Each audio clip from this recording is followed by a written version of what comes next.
want to start by giving thanks to our planning team and all of our partners from Monroe Community College as the co-lead on this. And as many of you know, Monroe was in AACC Guided Pathways Cohort 1.0, and MVCC is in Guided Pathways 2.0 with AACC. So while Monroe is well along in their journey on Guided Pathways, MVCC, we're basically reading one chapter ahead. So we're doing our best. I want to say special thanks to Dr. Mary Rosianis. Her title is Academic Executive in Residence here at MVCC, a part-time role. After 10 years of service as our academic vice president, she retired in July and stayed on in this new part-time role and has been running point for us on this endeavor to pull all of this together and rally the resources on campus together, right down to the logistics of having our Lambda Beta chapter of Phi Theta Kappa with us today, having students to be able to help us guide our groups to the other buildings for our team sessions and breakout sessions so that nobody takes an inadvertent tour of campus and gets right where you need to go on a day like today. So I want to say a round of applause for the planning team, Mayor Rose, and all the logistics for everybody.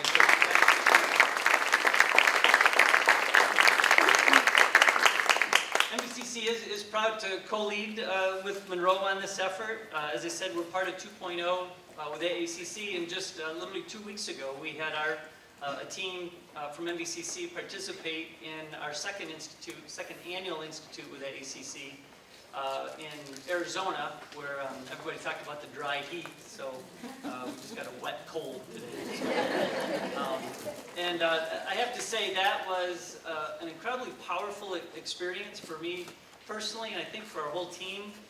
Just a lot of the dots started to connect as we get further into this work. Started to see the real magnitude of this work on an even grander scale, and hopefully these next couple of days will do the same for you through this experience here over the course of the next 2 days. MVCC comes to this Guided Pathways work after joining, we were the first community college in SUNY to join the Achieving the Dream Network in 2014, which for me almost feels like a prototype of getting our feet wet in this large-scale work and really questioning how and why we do the things we do.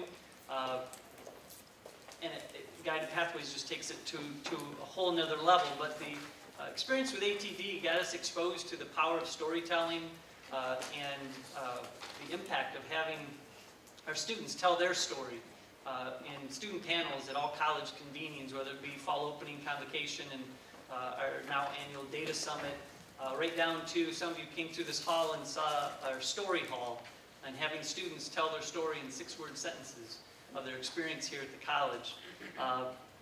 And as we think more deeply about storytelling and the power of stories, it reminds us of Joseph Campbell's hero's journey.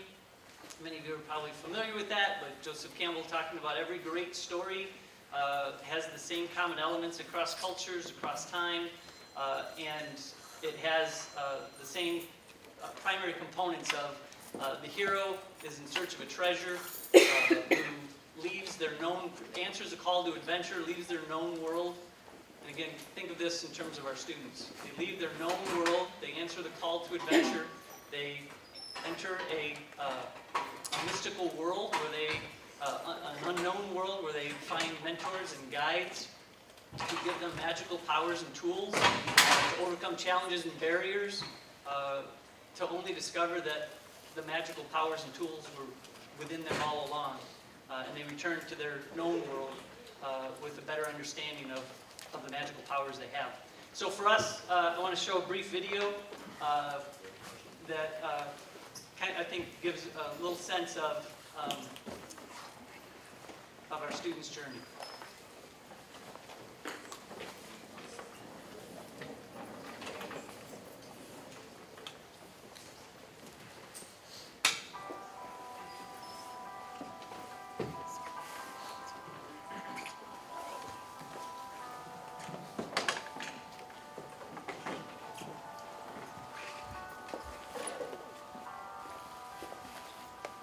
They say life is a journey.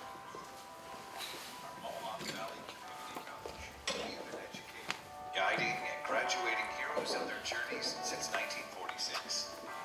Some of us have been around here for a while, and many just arrived. But one thing is certain, each one of us is on a unique journey, searching for success. It is difficult to envision success when you are facing challenges in your life, because success starts with resilience and believing in the unseen. Success is taking the crucial first step. Success is jumping in the deep end and knowing everything will work out. The journey to success may be difficult, but it's worth the ultimate prize. We all come from different places and different experiences, but there is one thing that we all share. We all have a part to play in this game. You have strengths and talents that are all your own, so get out there and find that journey of strength and imagination that keeps your feet on the ground and your head in the clouds. Make sure you start your journey as someone who refused to give up, refused to settle, refused to be normal, kept going.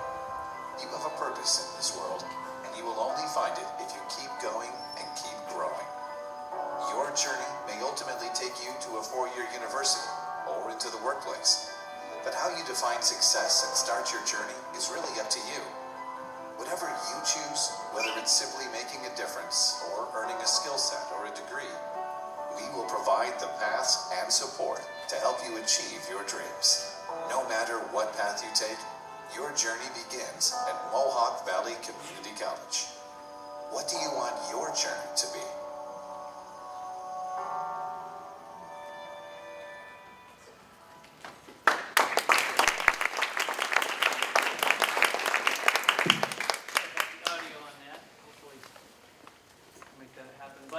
So yeah, thank you. Just wanted to share that to help kick us off today as we think about this very difficult, challenging, but significant work that hopefully will ease the path for our students on their journey. So thank you. And at this time, it's my pleasure to introduce Senior Vice Chancellor for Community Colleges in the Education Pipeline at the SUNY system, who is a tremendous supporter and catalyst for this work. Who has rallied resources from all over the country to support our 10 colleges in pursuing this guided pathways work, and is a tremendous advocate and tireless colleague who works as hard as anyone can imagine on our behalf every day, 7 days a week, sometimes most of the time. So please welcome Johanna Duncan-Poitier.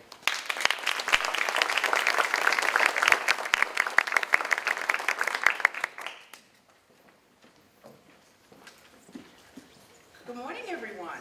Good morning. Oh, it is a terrific day. It may be raining, but from where I stand, the sun is shining bright. Yeah, seriously, this is a wonderful day. Yesterday, if I go on my tippy toes, I don't have to. Yes, I'll do that. Yesterday, we had a fabulous time. We had the launch of our Strong Start to Finish grant. We have Chris Mullen here, and we were able to talk with our 10 campuses that are really going to help bring evidence-based strategies to scale across SUNY. It was a really wonderful group, and I thank you all so much for being here. I know a number of you had to really gyrate your schedules in order to be here, so we thank you very much. You will be hearing more from Chris Mullen, but I hope you will join me in saying thank you to ECS and to the Gates Foundation, who brought us Chris Mullen and $2.1 million to help us further our work.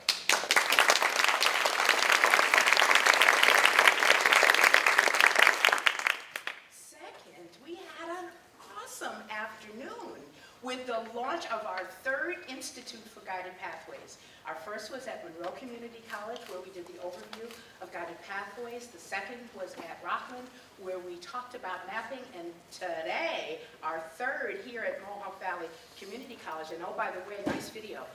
Here at Mohawk Valley Community College, for the next 2 days, we're going to be talking about onboarding. I thank you all so very much for being here. I think we've got a fantastic program ahead of us, but we started really well yesterday evening with Dr. Melinda Karp. Was she awesome or what?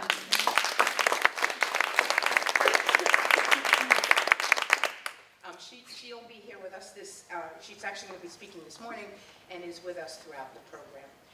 Normally, I would be telling you a little bit about what's next from the SUNY system and spending a little time on that. I can do that at a later point, because because we have a special surprise for you. We have our brand new provost, Dr. Todd Larson, who is joining us this morning just to meet all of you. Some of you, I joked a bit, and I was calling it speed dating because I wanted him to meet as many of you as possible. But I have to tell you, we really are lucky. We got it right this, for sure. I won't say this time. We got it right, for sure. He originally is from Oregon, and so he was saying that the weather is very common to Oregon weather. We won't tell him about the snow, because that's coming. But he's actually come a long way to be a part of the SUNY family. He was the president of Khalifa University in Abu Dhabi with the United Arab Emirates, doing phenomenal things there. He really did bring the kind of student success strategies to scale at a different level in a different country, and we can really benefit from that here. But this isn't his first rodeo. He was faculty at Duke University in civil engineering, biomedical engineering, mechanical engineering. He was chair in the Department of Mechanical Engineering as well as Material Science. He was Senior Associate Dean of Education in the Pratt School of Engineering, and his PhD and Master's from Stanford University, and on and on and on. Many publications, many awards, many accomplishments. We got lucky. Most important, from where I sit and for where many of you sit, cares about the community colleges. He gets us. He spent a lot of time learning, and he's only been here a minute, but he spent a lot of time learning about our respective campuses and the things that matter to us so that every student can succeed. So I will tell you that you will hear that firsthand, but we joked a little bit in the car on the way here this morning, and I said to him, "Is this your first public appearance?" He had a round table with some students, but as we deduced, it is. And I will tell you, in a world where we often talk about community colleges being last, hey, we're first.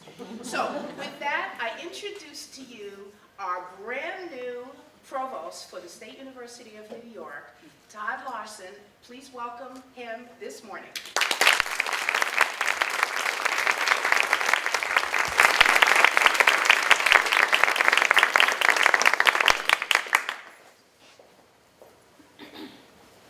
Well, good morning, everybody. Boy, Johanna, that's going to be a lot to live up to, but I did indeed say, as a native Oregonian, that this completely works for me. And not only does it work for me, but as Johanna also mentioned, I've lived and worked in the UAE for the last 8 years, so we've already had more rain this morning than I probably saw cumulatively in 8 years. So very nice to be with you. Thank you to Mohawk Valley for hosting us. So many things, I guess, I could highlight about my excitement for joining SUNY. Johanna told you a little bit of my background, but maybe with specificity to the community colleges, let me mention a couple of things. I actually started my journey in the state of Oregon. I'm a proud Oregon State graduate, and I'm a mechanical engineer by training. And one of the things, of course, these things ebb and flow with time. But one of the things that was very true about our program at OSU was, in fact, the importance of the community colleges. And in fact, the community colleges in Western Oregon, as many of you may know, at least at that time, I probably need to update myself a little bit, were quite well articulated with both Oregon State and Oregon with regard to STEM disciplines in particular. So I actually saw this firsthand and saw the opportunities that were afforded students, many of my classmates came from what you would consider to be non-traditional backgrounds and had challenges they needed to overcome. And I sort of saw the importance of prioritization of student success fairly early in my career as a student, and saw the diversity of both ethnicity and gender, but also background that brought to the university and the benefits that it had to all of us going forward. And then I kind of did my private school journey after that. I did my graduate degrees at Stanford University, spent a little bit of time working in the national labs, And then the bulk of my faculty career was at Duke University, which are different animals altogether, as I think many of you know, for better and worse, actually, right? But this kind of brings me, I guess, to the second point that really attracted me about the efforts you're engaged in here. When I was first introduced to Johanna and some of the things that were happening in this portfolio, they really resonated with me. And this has to do with the university I was leading in the Middle East. So Khalifa University, I was recruited as its founding president in 2010. Probably the closest cohort, or the closest, let's say, comparison I could make within the SUNY system would probably be to the university centers, or at least the university centers would be what Khalifa aspires to, and I think we came remarkably close to that so far in the 10 or 11 years of its history. But there's a particular challenge there, which is, first of all, we instructed in English, which was the second or third language for almost all of our students. 80% or so of our students were Emiratis. But we actually had students from 40 different countries. And so most of those Islamic countries, but not all. And particularly when you make your way into the graduate ranks, you saw students from Europe and elsewhere. So we had to be rather innovative in figuring out how our bridging programs, preparatory programs, foundation programs were going to suitably prepare students coming from, underprepared backgrounds with language challenges for a rigorous university curriculum. And when I heard about what was happening in SUNY with this particular initiative, it was like, boy, I wish I could have been in that room 8 or 9 years ago when I went into this job, because to do this kind of work, as all of you know much better than I do, really requires you to think differently, right? And I think what's really impressive to me is I see sort of this combination here of faculty, staff, upper-level administrators from 10 different institutions, and I know that that number is growing, who are clearly thinking differently, working together with national authorities to rethink how this sort of education can be done, and bringing other people on board. And I just sort of know, having worked in an emerging market, when you work in an emerging market, you can attract people to join you who want to think differently. And we had that. But I also know, even given that, how difficult it is to do. So I'm greatly admiring of the work that you all are doing. I continue to be astounded by the things I've learned about SUNY during the period where I was looking at the opportunity and ultimately brought on board. And I think that this commitment to student success, is just vital to what we do as a system. And the hope I had in coming today, and I apologize, I'd actually hoped to come for most of the day.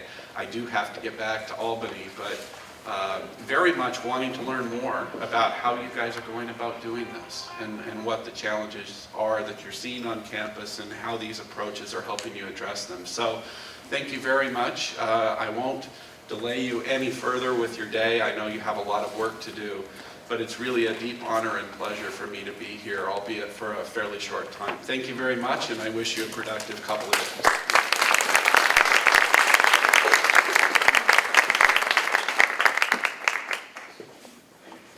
Thank you so much. It means a great deal for Todd to have joined us this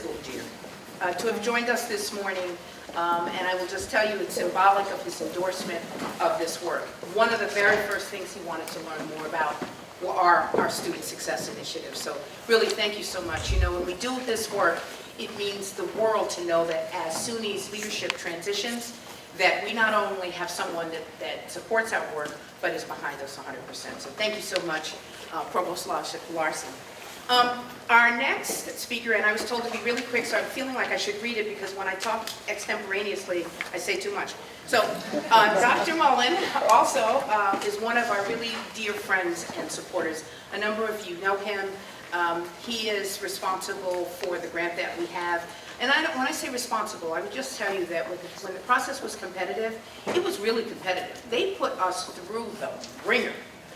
once we were selected as a grant recipient, they have been more supportive than I could ever have imagined, and are really working very hard to make sure that we succeed. So I'm going to read your bio so that I don't just tell everybody how much we think of you. Dr. Muller brings over a decade of experience in post-secondary education. See, that's boring. All right. He worked in the Florida college system. He's been a professor. He's been in leadership positions and faculty. He understands community colleges. He's been in the classroom. He's been at other levels. But most importantly, he's been there for us. And really, with Strong Start to Finish, the Education Commission of the States, and really all of the people he represents, we're in good shape. Thank you very much. Yay!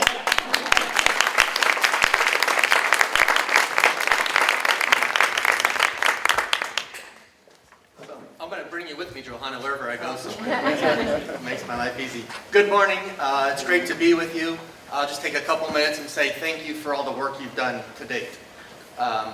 My name is Chris Mullen. I'm the director of Strong Start to Finish. And Strong Start to Finish is an initiative of the Education Commission of the States. ECS is a membership-based association started by James Conant Bryant in the 1960s. Our members are governors and legislatures who look to us to provide unbiased information as they consider policy options within their state. Because of our unbiased nature, where we focus just on information and evidence, we were given the opportunity to lead this project. It's funded by 3 foundations: the Bill and Melinda Gates Foundation, the Kresge Foundation, and the Great Lakes Higher Education Corporation and affiliates, which isn't technically a foundation. They're a student loan provider in the Midwest, but have a philanthropic arm. And what they came together and said, we know a lot about what works in the remedial education or developmental education, right? Decades of money has gone to CCRC, OCCRL, a number of places to do research and work.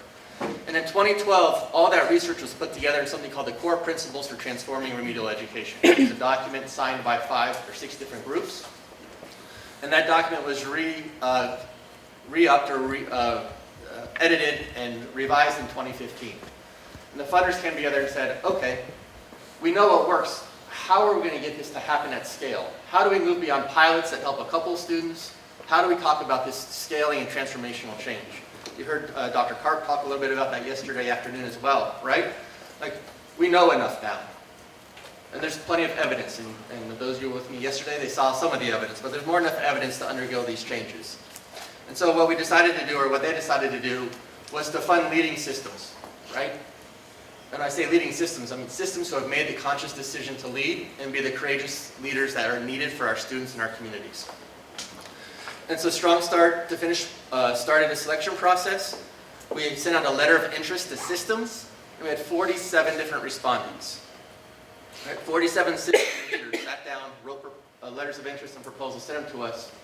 From there, we narrowed down to 9 finalists, and we did put you a little bit through the ringer. But we did our due diligence. We read it. We had 3 different scoring pods. We have a funder advisory board where the funders come together. We have experts, Uri Treisman, Joe Garcia, who's leading the Colorado system right now, Rick Kerwin, Nancy Zemper, any number of other people who are part of this group.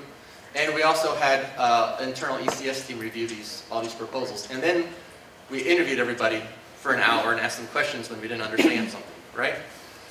And through all that, what came true is the great work that SUNY's doing. Right? It's because of the work you've done to date, why you've been funded and selected.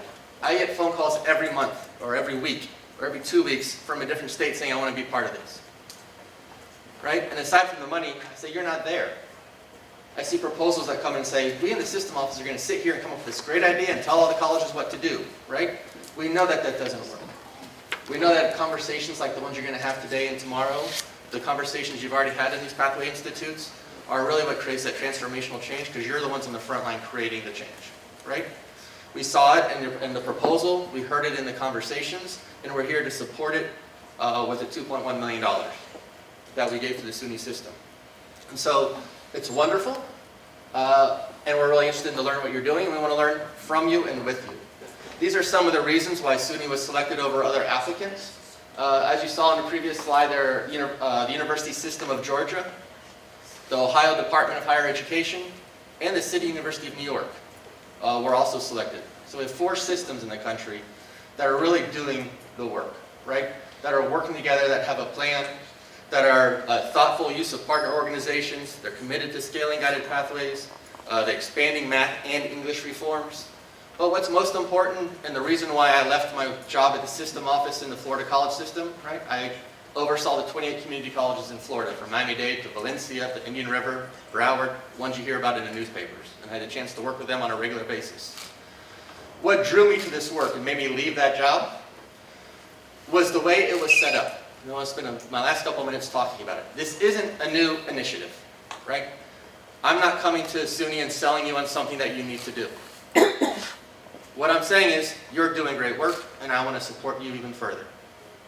Right? The model is different. Funders gave ECS the money to sit back and run our own competitive process to make the final determinations about who received the funding. Right? We got feedback from them, we got feedback from everybody, because we're always looking for holes and gaps. To support the work you already have underway. Right? Rather than the funders giving money to a third party who comes to SUNY and says, join my initiative or join my work and hop through these hoops. The model has changed. These foundations said, you know what? People are already working together.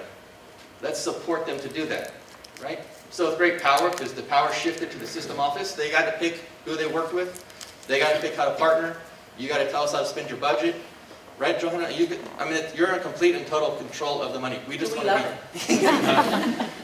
So I don't, to me, I'm agnostic about who you use or how you do your work or how it moves forward. As long as it's an evidence-based practice, you can't just, sit and make things up. But so small caveat, within a boundary. But the idea is that through your proposal, through our conversations and the interviews, we realize that, you have an arc. You have your math pathways work, you have your English work, you have your guided pathways work. This is almost an umbrella opportunity to pull all those together, right? So it shouldn't be anything new or different. If anything, we're more of like a business-to-business corporation that supports your business move forward. We do so through providing research, providing conferences, working with our partners in the field, working with JFF, who runs great student success centers, and trying to support their work, trying to support the work of Complete College America and Aspen and AACC and everybody who's in the space. So we're all trying to work together too to support you, right? Not to make you do something different or new. And it's, again, because of the leadership that you have shown as a system, that we made the decision to fund SUNY. So I just want to say thank you for the work you're doing every day, the small decisions you make that you don't really think can make a difference, the changing of your policy where, maybe a D isn't passing but a C is, and it transfers, and all the million little decisions that you make every day that you think don't really matter, they do. So when they come together and all of you make the same ones or similar ones in the same direction as what's best for students, it leads to the results at the very end of the day, right? And I know I can never measure that. All I can do is try and support it and help you as you try and make those decisions. And I just want you to know every day that we're working too on your behalf. Right? I've been in the classroom, right? I've worked with students. I understand the position that you're in. I understand how hard it is. But I understand also that you can do it. We see it time and time again across the country. Every Wednesday we put out another one-pager on another college in another place that is showing that by implementing evidence-based reforms, you can increase student success. My hope over the next couple of years is start to highlight your campus. Start to highlight your work.